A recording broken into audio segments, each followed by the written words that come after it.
మనందరికీ ఉండే ఒక ప్రాబ్లం ఓవర్ థింకింగ్ అండి, ఎక్కువ ఆలోచించడం. సో చాలామందిలో ఈ ప్రాబ్లం ఉంటుంది. ఇది ఒక సైకలాజికల్ ప్రాబ్లం.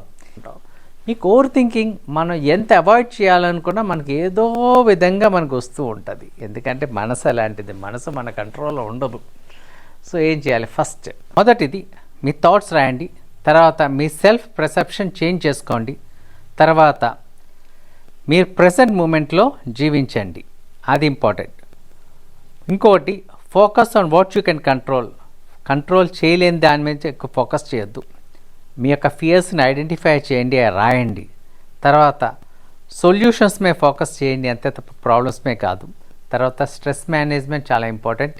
ఇది ఎప్పుడైతే మనం కంట్రోల్ చేస్తామో మనం హ్యాపీగా ఉండొచ్చు. సో ఫ్రెండ్స్, చూసారు కదా ఓవర్ థింకింగ్, దాని యొక్క డిసడ్వాంటేజెస్, దాన్ని ఎలా సాల్వ్ చేయొచ్చు అన్నది ఈ వీడియోలో చూసాం. నెక్స్ట్ వీడియోలో మంచి టాపిక్తో మళ్ళీ వస్తాను. Thank you.